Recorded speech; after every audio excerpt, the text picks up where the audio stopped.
Well, the woman convicted of a gruesome murder inside a local Lululemon store wants a new trial. 29-year-old was convicted for murdering her coworker Jayna Murray inside the Lululemon Athletic store in Bethesda last year.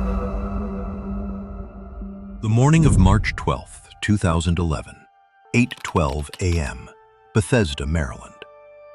The manager of a Lululemon store on Bethesda Row walks in to open up and finds the door already unlocked. The store is in disarray, mannequins knocked over, merchandise on the floor. She hears moaning from the back. Frightened, she flags down a man outside and asks him to check. He walks in, and then he finds them. In a back hallway, a woman lying face down in a pool of blood, a ligature around her neck. And in the bathroom, a second woman, wrists and ankles zip-tied, cuts on her face and body, moaning softly. The manager calls 911. "There are 2 people in the back of my store," she says. As soon as she got to the door and she got like her keys out and stuff to unlock the door, she realized it was unlocked. One person seems dead. The other person is breathing. The breathing woman is 28-year-old Brittany Norwood. She's taken to the hospital. She's treated as a victim. She's comforted by detectives. She tells them her story. And that story sends an entire police department on a manhunt for 2 masked men who never existed. To everybody watching, it appeared that Brittany Norwood was lucky to have survived a brutal attack by masked intruders. Because there were no masked men. There was only Brittany Norwood. And what she did to Jayna Murray the night before is one of the most savage acts of violence in Maryland's recorded criminal history. This is the Lululemon Murder. It's sentencing day for the woman who killed a coworker last year at a Bethesda yoga store. ABC2 News' Linda So is here with why prosecutors say she should never be let out of jail. Linda. But before we go anywhere, I want to introduce you to one image. The next morning, the morning of March 12th, while Jayna Murray's blood was still drying on the floor of that store, surveillance cameras in the area captured Brittany Norwood going about her day, walking, looking around. And in one frame, from a camera she didn't know was watching her, she smiled. Not a nervous expression, not a grimace, a smile. Hold that image in your mind. We will come back to it. Because that smile is the moment this entire case snaps into focus. Jayna Troxell Murray was 30 years old. She had grown up in the Houston area, a gifted athlete, a natural connector, the kind of person who made everyone in the room feel seen. She got her undergraduate degree, then pushed further. By 2011, she was a graduate student at Johns Hopkins University in Baltimore, pursuing her MBA. She worked at Lululemon in Bethesda to help cover her expenses. Not because she needed it, but because she was the kind of woman who worked hard for everything. She had a boyfriend, Fraser Bochell, whom she'd known since 8th grade. He had already asked her parents for permission to marry her. They had said yes. Her friends described her in the same language. She loved you for you. She put her heart and soul into everything. She taught me how to live. One friend wrote after her death that her new motto was, "What would Jayna do?" Because Jayna Murray had a way of making the people around her want to be better. She had been at the Lululemon Bethesda location for only 3 weeks. She barely knew Brittany Norwood. According to her parents, Jayna never once mentioned her coworker. They weren't close enough for Norwood's name to come up in conversation. What happened to Jayna Murray on the night of March 11th, 2011, began with something so small, so ordinary, that it's almost impossible to process. It didn't begin with rage. It didn't begin with a weapon. It began with a pair of yoga pants, and the fact that Brittany Norwood got caught taking them. March 11th, 2011. Closing time at Lululemon Bethesda, 9 p.m. Jayna Murray and Brittany Norwood had both worked the closing shift. As was standard procedure at Lululemon, employees conducted a bag check on each other before leaving, a routine anti-theft measure. That night, during the check, Jayna Murray found something in Brittany Norwood's bag that shouldn't have been there: store merchandise. Yoga pants and other items Norwood hadn't paid for. Norwood had been stealing. Jayna called her manager from the parking lot. The manager said she'd deal with it in the morning, not to let it escalate that night. What happened next has been reconstructed from evidence, forensics, and the testimony of witnesses in an adjacent building. Norwood apparently told Jayna she had forgotten her wallet inside the store.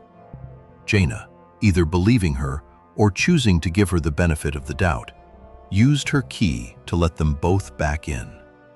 The time was approximately 10:05 p.m. It was the last decision Jayna Murray ever made. Within minutes of re-entering that store, Jayna Murray was fighting for her life.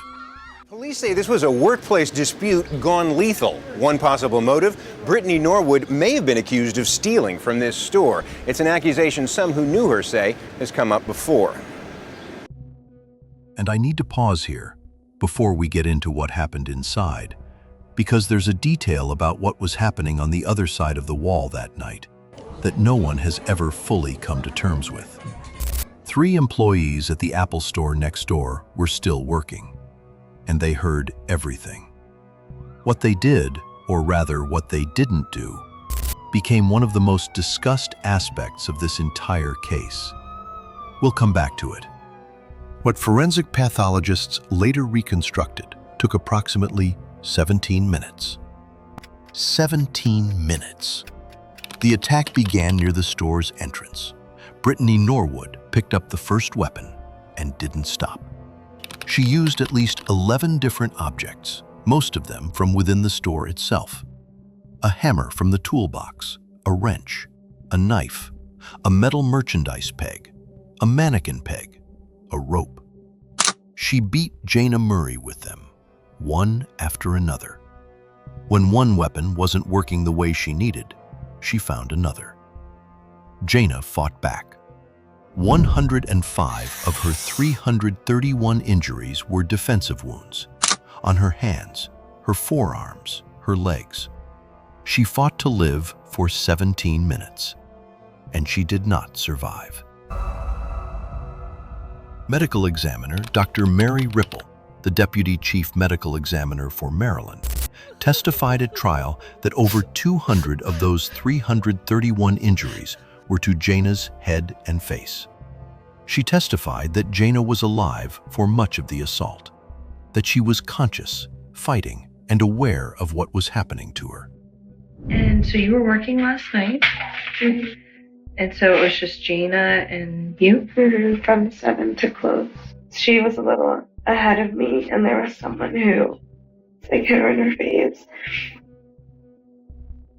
State's Attorney John McCarthy put it in terms that stopped the courtroom. Jayna's wounds weren't death wounds. They were torture wounds. What Brittany Norwood did after Jayna Murray was dead is the part of this case that changes everything.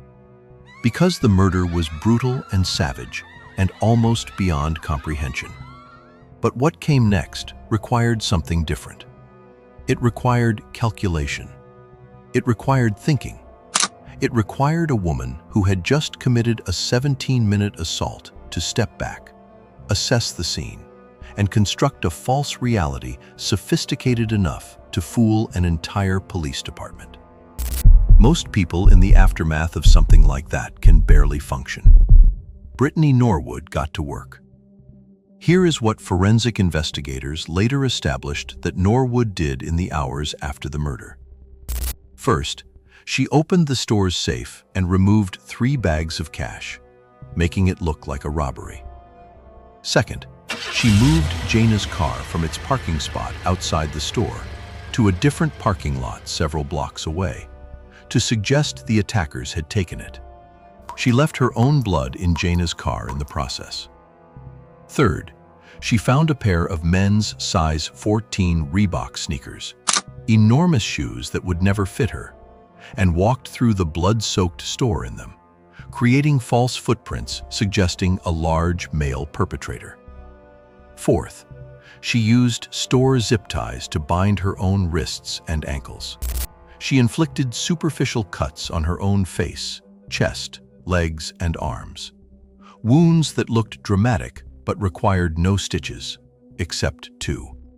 She tore her own pants at the crotch to suggest sexual assault. Then she did what took the most nerve of anything. She lay down in the bathroom, next to the body of the woman she had just spent 17 minutes killing, and she waited for someone to come in and find them. When the manager arrived at 8:12 the next morning and first responders came, they found exactly the scene Brittany Norwood had designed. Montgomery County 911, what is the emergency? Hi, yes, I just called 911 to come, and there's two dead people in the back of my store. Apparent evidence of a violent robbery, a sexual assault, a murder, and a traumatized survivor. Norwood played her role. She was transported to the hospital. She told detectives her story. Two masked men had followed them in. They had raped both women. They had killed Jayna. They had called Norwood racial slurs. And they had let her live because, in the words she fed the detective, she was more fun to have sex with. And then the other one came out and he had like zip ties, and he zip tied my feet together and my arms together, and then he got me across the stomach and across the chest, and I just wanted to stop. She said it was two men. She was specific. She was calm. She was devastatingly convincing. For days, an entire police department acted on Brittany Norwood's fiction. The Montgomery County Police Department launched a full manhunt. They offered a reward. They followed a man who matched the physical description Norwood had given. Surveil him, investigate him, ultimately clear him. They asked the community to come forward with information about two dangerous male suspects still at large. The community of Bethesda, a quiet, affluent suburb where violent crime was almost unheard of. 1 in 1,701 chance of being a victim, was gripped with fear. Two masked rapists and murderers, loose in their neighborhood. Remember the Apple Store employees who heard everything? Here is what they heard and what they did with it. Janice Furzo, then the Apple Store manager, testified at trial that she heard something heavy sounding, like it was being hit or dragging. Grunting, thudding. We heard screaming, and so we go downstairs, and all of a sudden we hear a scream. So I get closer to the wall, and I can hear what they're saying. She and a colleague walked toward the wall where the sounds were loudest. And then they heard a voice. One female voice, hysterical, screaming, "Oh God, please help me." Judge Robert Greenberg addressed this at sentencing. Raising his voice, he condemned what he called the callous indifference of those Apple Store employees. Jayna Murray's father, David, has since advocated for a law requiring bystanders to report when someone appears to be in distress. He calls it Jayna's Law. The investigation began to crack within days, not because of a witness, not because of a confession, because of physics and forensics. Police found only 2 sets of footprints in blood throughout the store, the giant men's shoes Norwood had staged, and tracks that matched the shoes Jayna was wearing when she died. No other footprints anywhere. In a store where Norwood claimed 2 men had spent considerable time, no other footprints.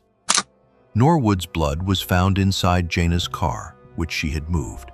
The wounds on Norwood's body were superficial and appeared self-inflicted. Investigators brought Norwood back in for a second interview, then a third. Each time, they asked her to walk them through her account again. Each time, the details shifted. The number of attackers changed, sometimes 2 men, sometimes described differently. And then I remember I talked to Jayna. She called me at 9:46. She asked me, did I sell Brittany some crops? And I was like, no. And she was like, because when I back checked Brittany, she found a pair of crops in there that still had the tags on. Okay, so we got proof now. Like, okay, we have the proof that she stole something. The sequence of events didn't hold together against the physical evidence. She couldn't explain why Jayna's car had been moved. She couldn't explain why her blood was in it. She couldn't explain the footprint pattern. State's Attorney John McCarthy would later say, "Her cunning and her ability to lie is almost unparalleled." Almost, because the physical evidence was more cunning still. On March 18, 2011, exactly 1 week after Jayna Murray's murder, Brittany Norwood was arrested and charged with first-degree murder. The woman who had been treated as a surviving victim for 7 days was now the defendant. The entire manhunt, every tip, every lead about masked men in ski masks was closed. There were no masked men. There had never been any masked men. Here is the question this case actually asks. Not who did it, we know who did it. Not why, we know that too, in the narrow transactional sense. The question this case asks is, what kind of person does what Brittany Norwood did and performs well enough to convince an entire police force she was a victim? Because the murder itself, as savage as it was, could theoretically be attributed to a catastrophic loss of control. But the performance afterward, the zip ties, the self-inflicted wounds, that requires someone who knows exactly who they are, what they've done, and what they're doing, and does it anyway. The smile the next morning, which we will get to, is not a detail. It is a diagnosis. October 26, 2011. 7.5 months after the murder, Brittany Norwood's trial began in Montgomery County Circuit Court in Rockville, Maryland. From the start, her defense team made an unusual concession. They admitted she had killed Jayna Murray. They didn't dispute that. What they disputed was premeditation. Douglas Wood, Norwood's attorney, told the jury that something erupted between these two young women, that it had been a fight, that Norwood had lost it, that the killing wasn't planned, that it was second-degree murder, not first-degree. The prosecution dismantled that argument with one word: time. State's Attorney John McCarthy pointed out to the jury that the assault lasted 17 minutes, that Jayna had 331 distinct injuries, that Norwood had changed weapons multiple times, that after Jayna was dead, she had spent additional hours staging an elaborate crime scene. This crime took an enormous amount of time, McCarthy told the jury. There were dozens of opportunities, multiple times for her to stop what she was doing. She didn't stop. She didn't stop because she made a choice every single time. That's premeditation. The trial ran 6 days. Witnesses described the forensic evidence in clinical, devastating detail. The Apple Store employees testified about what they had heard through the wall.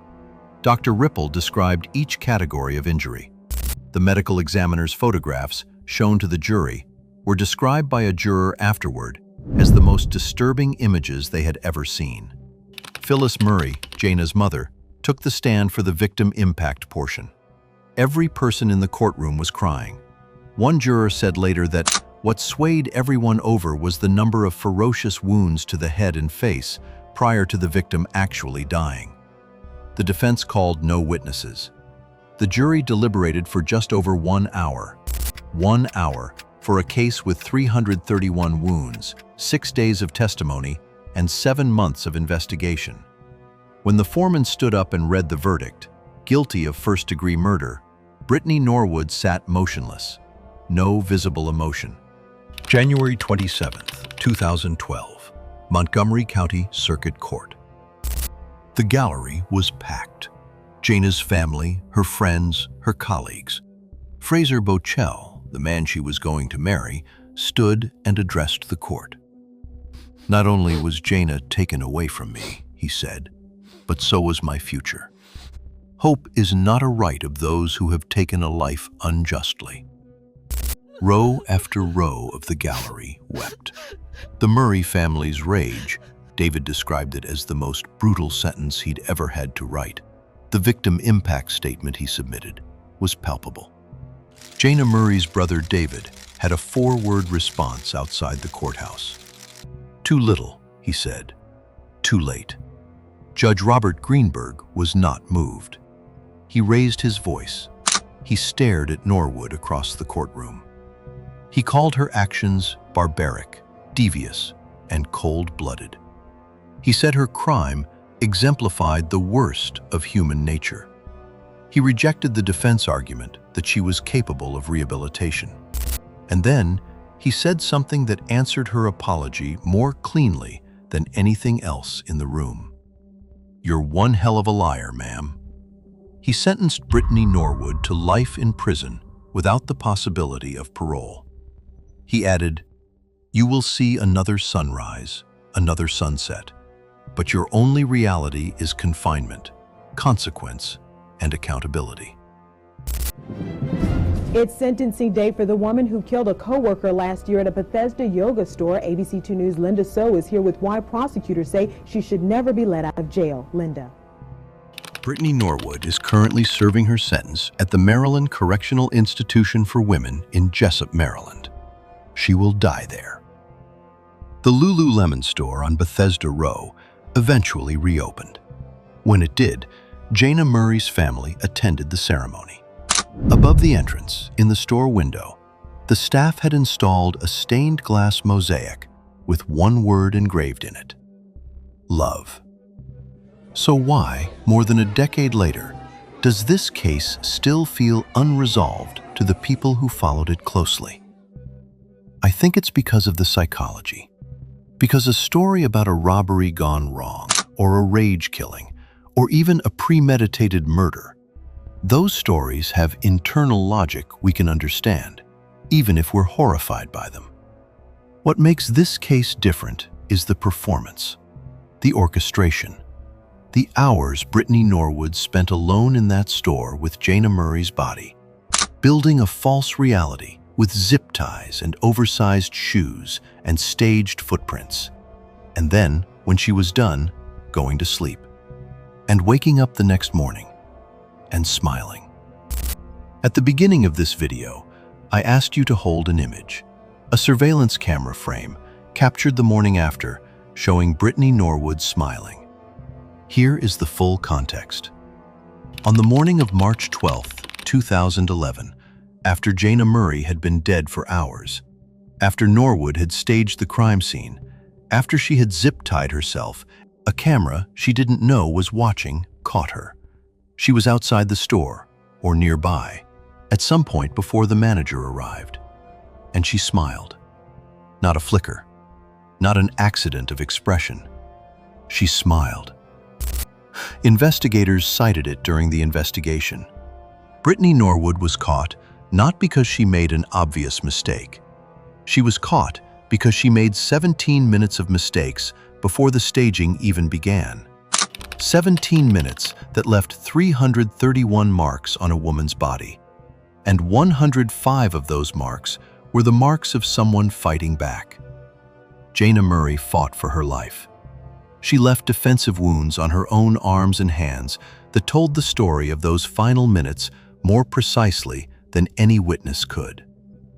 In the end, the truth that undid Brittany Norwood's performance wasn't a camera or a footprint, or even the forensic genius of the Montgomery County Police Department. It was Jayna Murray herself, still fighting even after the fact. Her family launched the Jayna Troxell Murray Foundation in her memory. Her father is still fighting for Jayna's law. Her friends still live by the motto, "What would Jayna do?"